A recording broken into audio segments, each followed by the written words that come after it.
Ya estamos al aire. Ya estamos al aire. En la emisora de los latinos. Más hit. Menos palabras. Salsa, merengue, bachata. La emisora que te envuelve. Urbana TV FM. La voz de los hispanos. La emisora que tú esperabas. Urbana TV FM. Urbana TV FM. Muy buenos días, buenas tardes o buenas noches en el momento en que ustedes se conecten con nosotros. Esto es Panorama Hispano, Canadá, Estados Unidos. Hoy tenemos una entrevista, vamos a decir, Spanglish, con un joven que está pues revolucionando la política en el estado de Nueva York, especialmente en el distrito 13. Y vamos a conversar con él sobre el futuro de Nueva York, porque yo sé que muchos de ustedes en nuestra audiencia que reside en esta ciudad están muy preocupados por todo lo que está aconteciendo. Y quizás pues Daniel Saynt, como se llama, de origen puertorriqueño, pues les puede dar a ustedes la respuesta que están buscando y sobre todo una esperanza en estas próximas elecciones de noviembre, donde se va a definir el distrito número 13.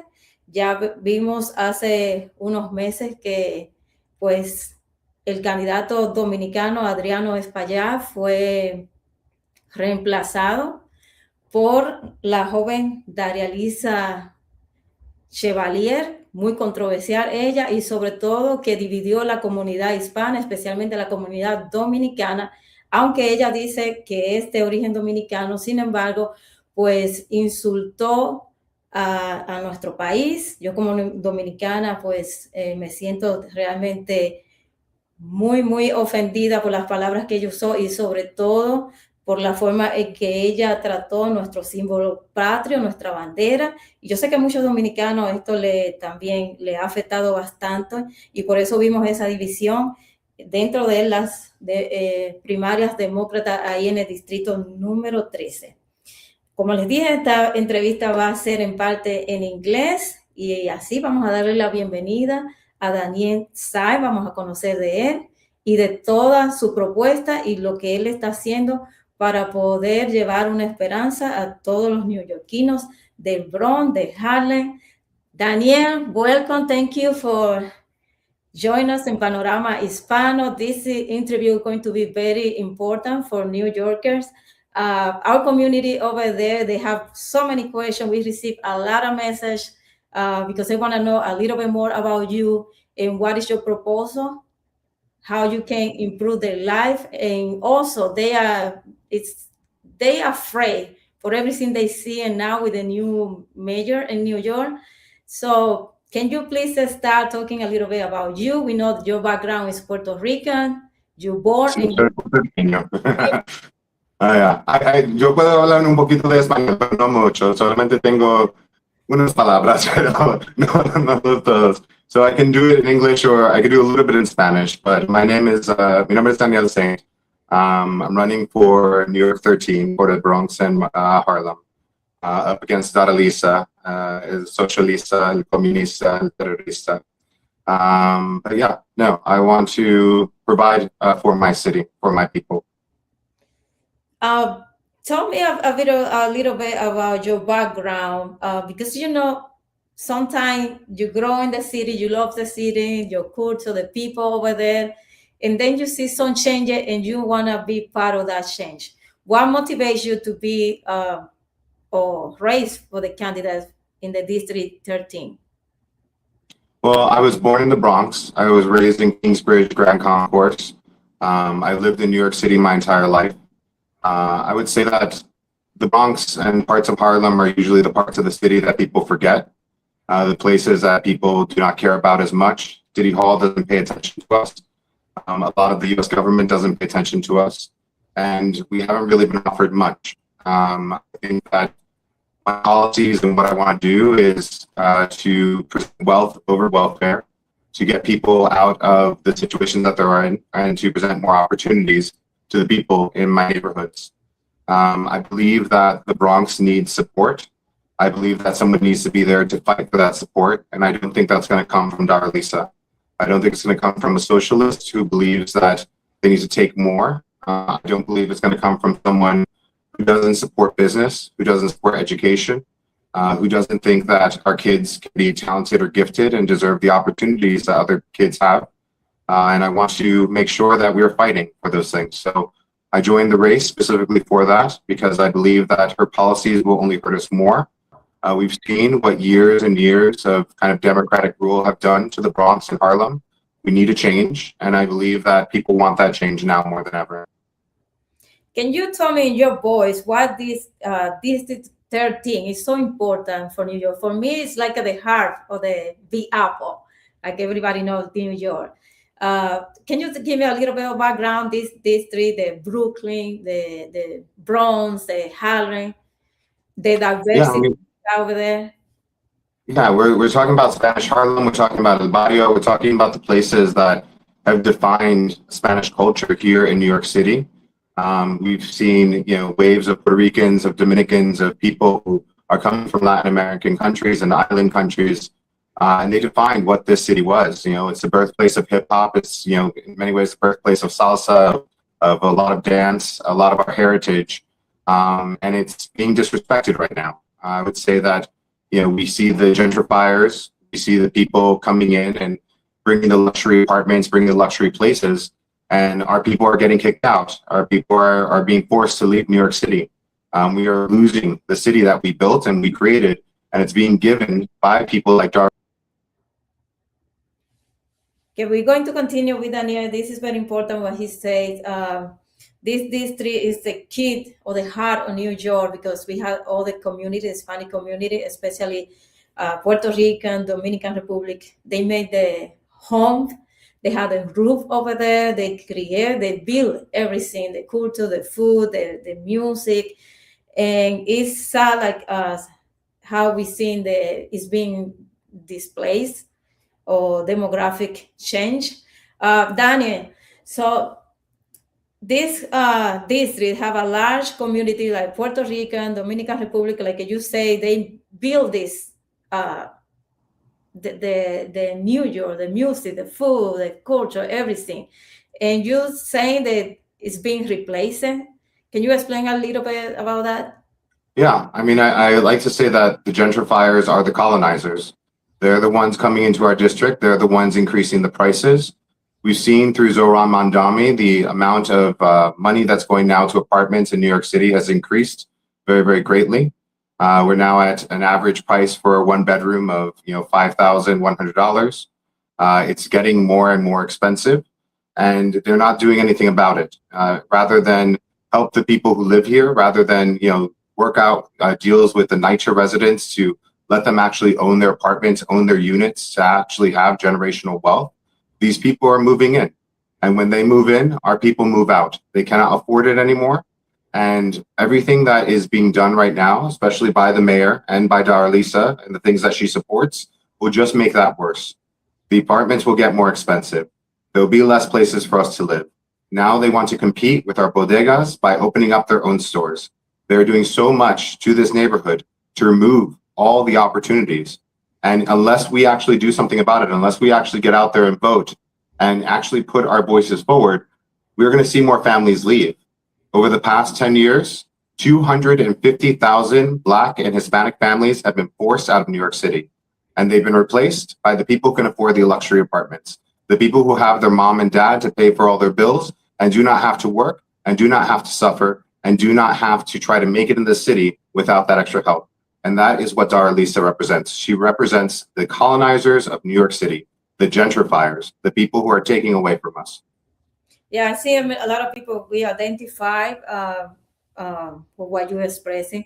And if I'm not wrong, in the last past election for the Democrat Party, when the Adriano Espaillat was defeated by Darializa, one of his supporters, he was in the Dominican Republic, and he explained that they have a plan to change the demographic from for example, the Washington Heights is the heart of the Dominican over there, the home, And they say that the plan that they have Mandani and Darializa is that they want to replace the Dominican people, the Spanish people, for maybe Muslim people or Haitian. And that's the plan. And that's why he supports Darializa. What do you have to say about it? Do you have any knowledge about this? Yeah, of course. I mean, I think we're seeing it now. The mayor has been very, very clear as to what he wants to do in New York City. He wants to make it difficult for landlords to actually keep their properties. He wants to fine them, and he wants to take away the properties. He wants to then give those properties to New York City so that everyone is a NYCHA resident or to NGOs. But the real plan for Mayor Mandami is to bring in a lot of the money from the Middle East, people who have been buying up properties in New York, and to replace the current owners of the buildings with the Middle East, to bring in more Islamists into New York. And we're already seeing this. We're seeing the migration. We're seeing the calls to prayer in Brooklyn at 5 a.m. We're seeing it in places in Harlem as well.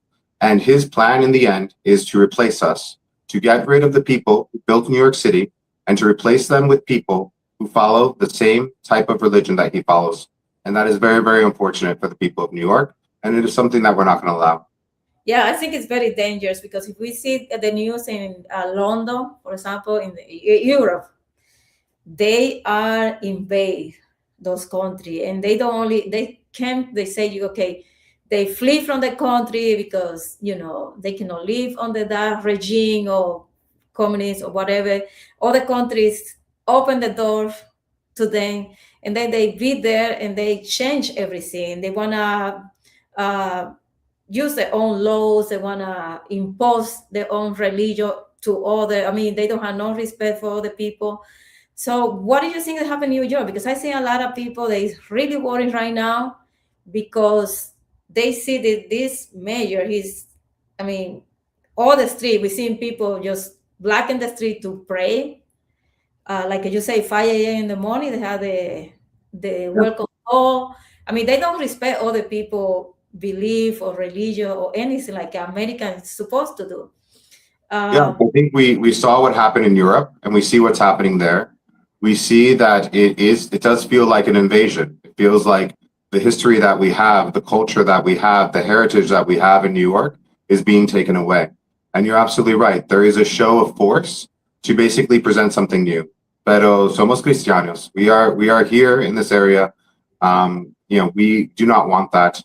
And New York is facing a lot of problems right now. We have churches that are being burned down. We have churches that are being attacked. The Baptistas, Jehovah's Witnesses. There's an attack on Christianity here in New York City happening right now, and many people do not want it. And the only way that we can prevent that is to prevent these people who are trying to take power and take control of our neighborhoods and say that we are not going to accept it. We're going to fight. And we're going to prevent them from taking the Bronx and Harlem, and then prevent Mandami from being mayor again, or possibly remove him in the future. Well, not only him, because this is a plan. In my opinion, this is a plan, because what a better way to destroy your enemy from within, I mean, it's the plan that they say it is. They're not lying about it. They're being very, very honest about what they want to do and what their intentions are, and it's up to us to listen and take them seriously. I think a lot of people in New York, didn't show up to vote. They didn't get out there. They didn't realize the danger. And unless we, tell them that this is it, this is it.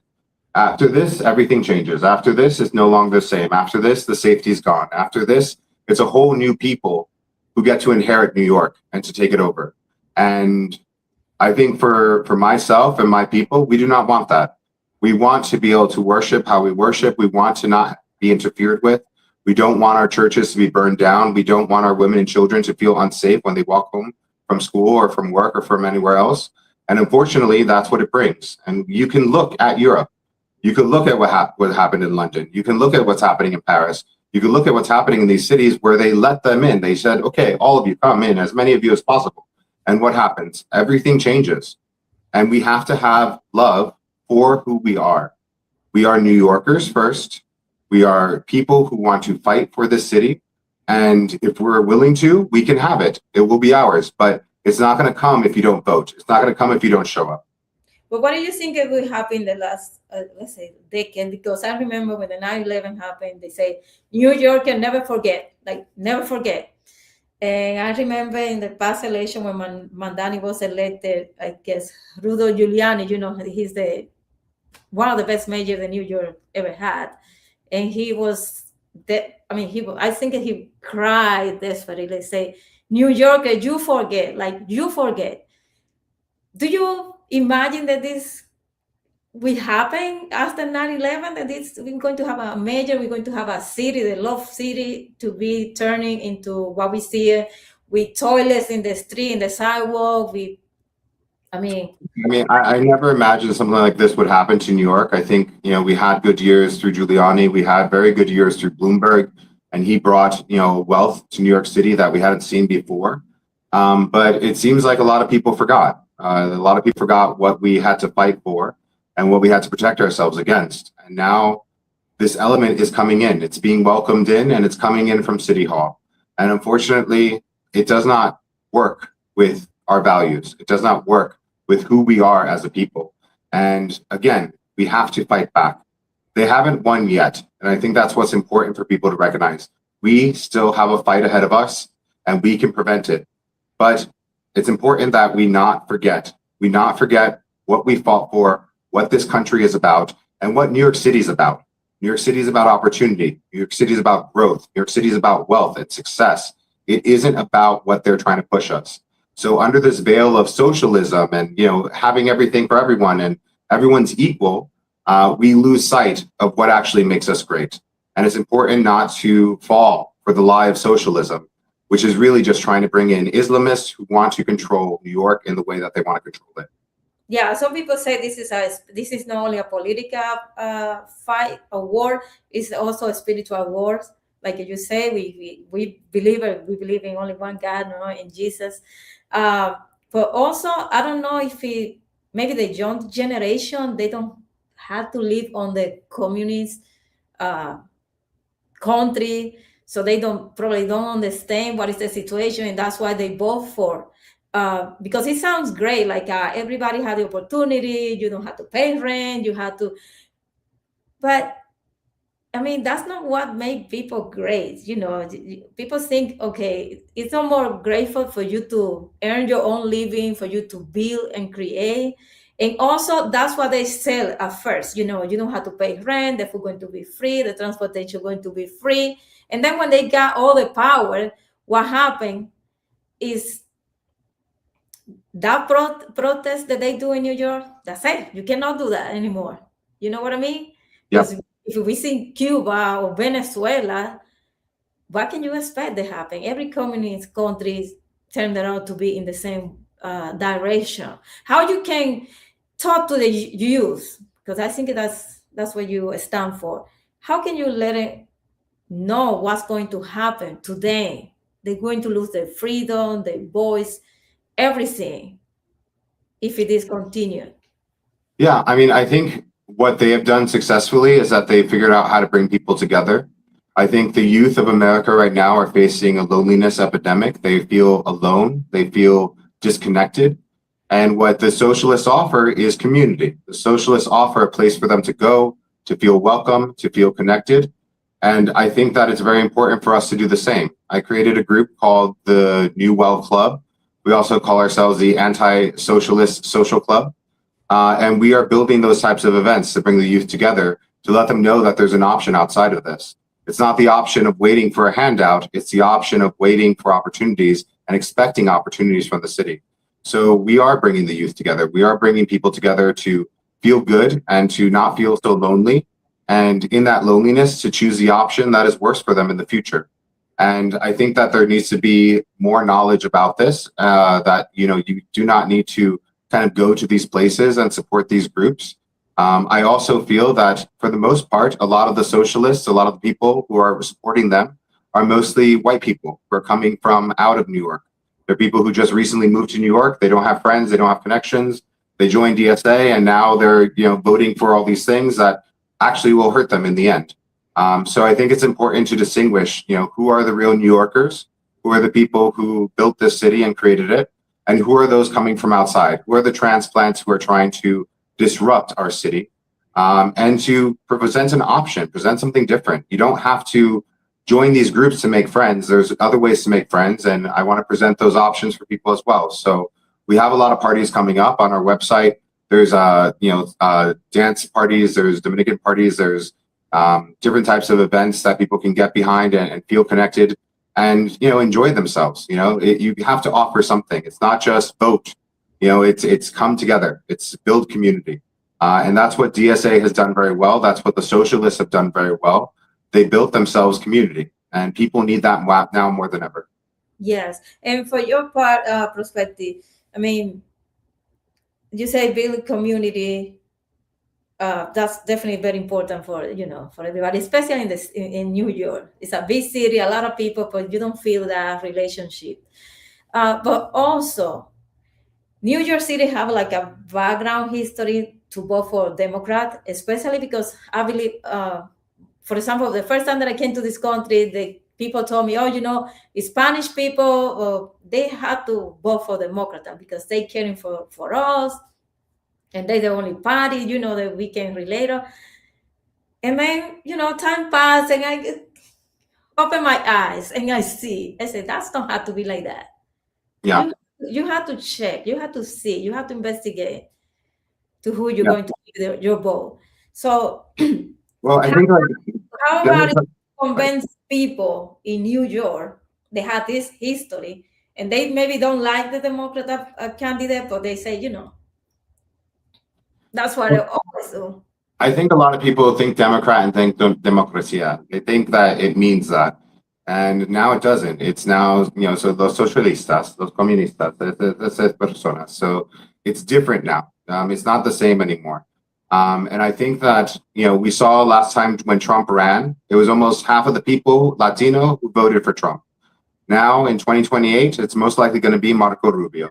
If it's Marco Rubio, then I think what we're going to see is that most people, most Latinos are going to move to the Republican side, because I would rather have Rubio than any of the other options that are out there. So I think the change will happen. It's going to happen over the next 2 years. And I think Latinos in general are going to realize that the Democrats do not care about you. They are not interested in making sure that you succeed. They're not interested in making sure that your children are educated. They do not care if your religion is disrespected, if Christianity is not paid attention to. That is what they're about. And I think that people will wake up and they will realize. But for right now, we are pushing forward with this campaign. We are working to make sure we keep at least one of these DSA candidates out of office and out of Congress. And in the future, we will continue to fight, and we'll continue to put up the resistance that we need to prevent these people from holding power in our country, because all they will bring is ruin and destruction. They do not know how to build. All they know how to do is destroy, criticize, and bring down. And we must remember that. And I hope that more people, more voters recognize that as well, and know that the fight is not over. They have not won yet. And I think that's very important for everyone to recognize.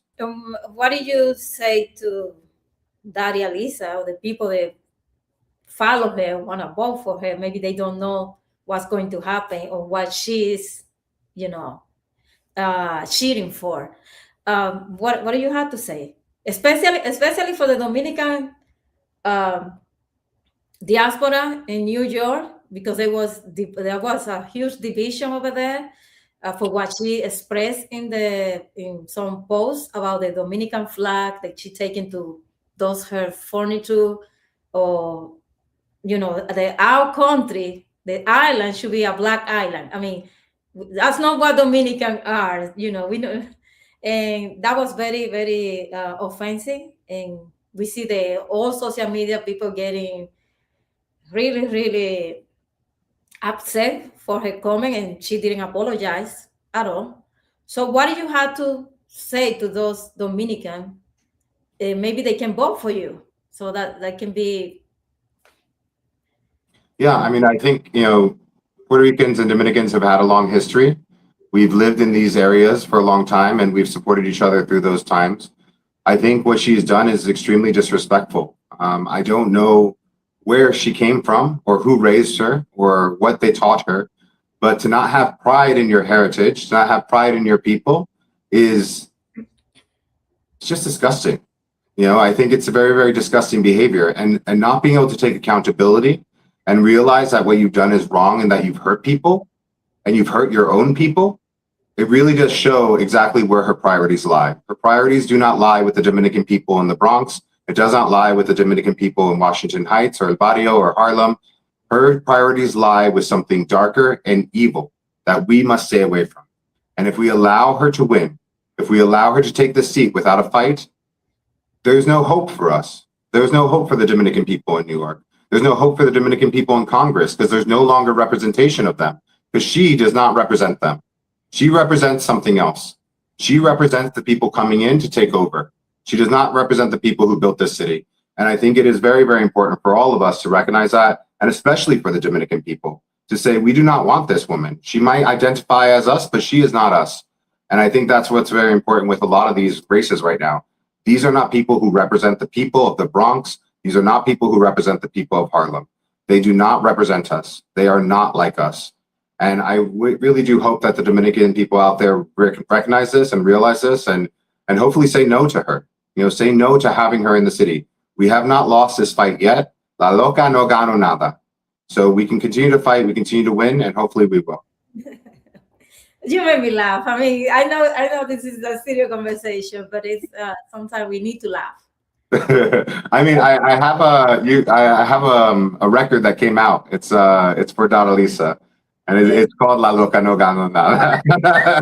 we got a nice little Dominican dance. We have one that's Dominican track. And, Dominican party over there. Yeah, no, we're gonna play it at the party. We're playing it at the party. You can do a little merengue to it. It's nice. Bachatero, merengue típico. Please let us know. We have a lot of friends, great musicians in New York. I'm sure that they'll be more than happy to.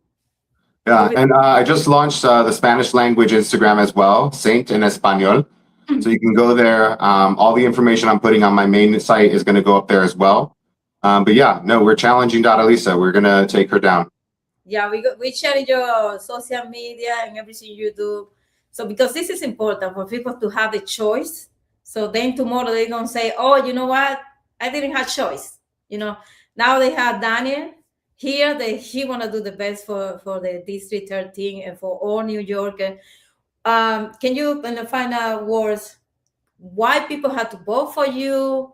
And what is your plan for them? Well, I have a couple of things that I want to do and accomplish in the city. I was someone who has benefited from being a part of the gifted and talented programs that were in New York. Mayor Mondami has taken these away. I want to bring back the talented and gifted programs so that the youth of my district can actually have more opportunities. I want to take people, from welfare to wealth.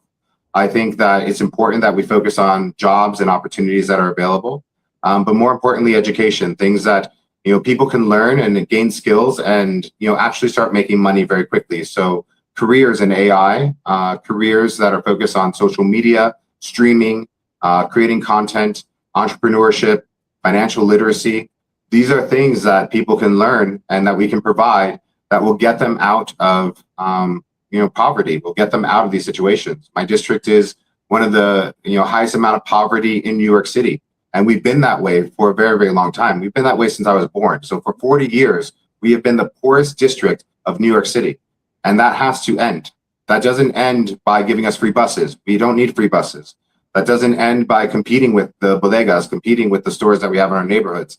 That comes with opportunity. So I want to bring that to New York. I have programs that are focused on beautifying the Bronx and Harlem to clean up our parks, to make them safer. I have programs that are focused around the NYPD and making sure that we have the safety that we need. I have programs that are focused on NYCHA residents and offering NYCHA residents the opportunity to own their properties so they're not always forever indebted to New York City, but they can actually have generational wealth. They can have properties that they can own. And I think all of that is important for people. There's a lot that we can do and a lot that hasn't been done. The previous person who was here, he was here for 10, 20, 12 years. He didn't really do much for our district. And that's unfortunate. Darializa will do even less. And I think that is the message we need to get across, that there is a very, very unique opportunity right now to fight, but more importantly, to give our kids the future that we all deserve and give our kids the opportunity to not be stuck forever on welfare. Yeah, and what about for the rest of the New York and the United States in general? Because this is only the the tip of the iceberg. Let's say it that way, because they from there it's like a cancer. So they start in one point, but they can, spray around. What do you have to say? What is your mission to keep the essence of the United States, or the freedom that we have, enjoy the life that, how we want to live, the freedom of religion? What do you have to say to all these Jews in future Look, generations? my platform is very much New Yorkers first. I care about the United States as well, but this is the first fight that we have to handle. In terms of the United States and keeping our freedoms, I think it's very, very important for us to recognize that we are at war. We are fighting ideologues. We're fighting people who think their ideas are better than what we created. They think it's better than the 250 years of our country and what we have built. They think they know more than us. And I think that in Congress, I will fight for the things that keep America as America, not to change it into something new, not to make it something that is designed by the Muslim Brotherhood, really to keep America as it is, to build on our freedoms, to give people that freedom of religion, that freedom of voice, and that ability to prosper and grow. And I think that, we can do it first here in New York, because New York is the most important thing to me. I think that we can do it by focusing in on how much money we can bring the people. My platform is very much, more money, less problems. We want to bring more money into the Bronx. Elon Musk. Maybe you have to be a trillionaire too. Yeah, no. I mean, I think there's a lot of things that can change and a lot of things that we can do. If you look at it right now, a lot of the money that goes into the Bronx is for NGOs or charities, and they get money and they benefit when we have more homeless people. They benefit when more people don't have access to things. And their entire model is based around how many more people can we list out and take money from the government rather than giving money directly to the people. So I think that there's things within my platform that I can do from Congress, ways that we can change how the money is handed out. But there is a lot of money for our people, and it's just being stolen by others. It's being stolen by the people like Darializa, who work for these charities, who benefit from homeless people, who benefit from our poverty, and who benefit from our suffering. And I think all of us are pretty much tired of that already. There's no reason why in the most prosperous city in the entire world that we have people living on the street. There's no reason why our people need to rely on the government for everything. That is not what America's about, and I think we can change that. And I think we can change that very, very quickly if we actually implement some of the policies that I'm talking about and I want to bring to New York. Well, give you a call to everybody who's watching you, all our friends there, our families, and the community in the District 13, when they had to vote, how they had to vote, and what activities you're going to hold over the weekend so they can join you, meet you in person. Anything you want to share with them?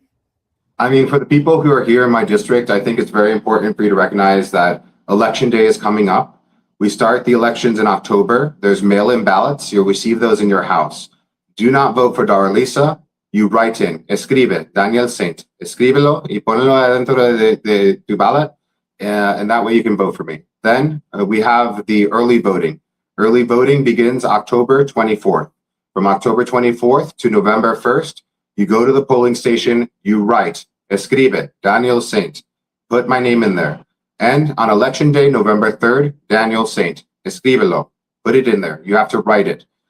Do not vote for Darializa. Do not support that candidate, because if you do, she will take over, and it will unfortunately only get worse for a lot of our people. I'll still be back in 2028. I'm not done yet. Even if I don't win this, I will be back in 2028 to try again and to fight her again. But we can stop that. We can stop 2 years of pain and suffering. All you have to do is write Daniel Saynt, vote for me. And yeah, definitely go to my website, see more information, see what we're trying to do. Sign up, Saynt en Español. We'll have all the information there as well in Spanish so people can understand and see what we're trying to do. And then also events. I'm going to be in Washington Heights now through November. We have an amazing place for parties and events. I would like you to come out, come meet me in person. I love to meet people, and I can share with you exactly what the vision is. You can meet the people who also support this vision, who want you to succeed, who want you to do better in life, and who want to make sure that you have these opportunities in the future. So please join us. Thank you for your support, and I appreciate the opportunity to be on here. Thank you, Daniel. I think it's New York had the opportunity, District 13, please go and vote. This is very important. We know some people, they just, relax and don't think too much about that. But then when the truck hit her in the head, that's when they wake up and say, I shouldn't wake up and go and vote. They have too many opportunities to do it. Daniel, thank you so much for being in Panorama Hispano.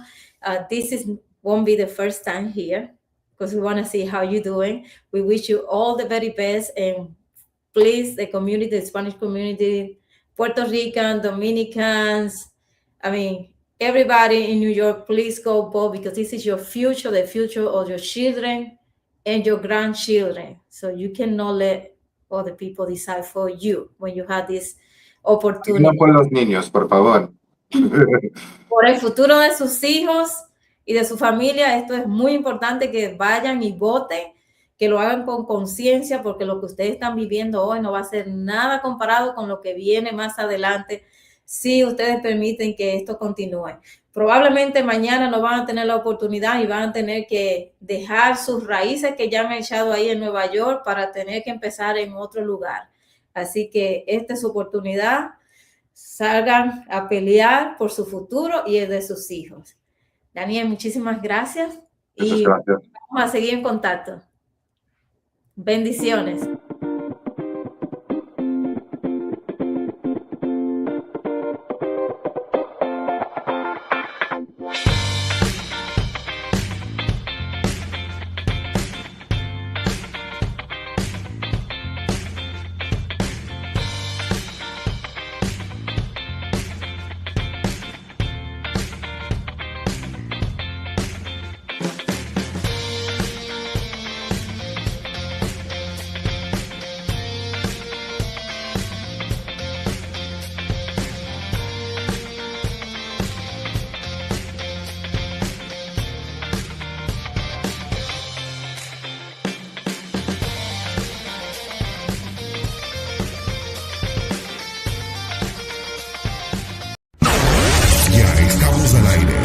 Ya estamos al aire en la emisora de los latinos.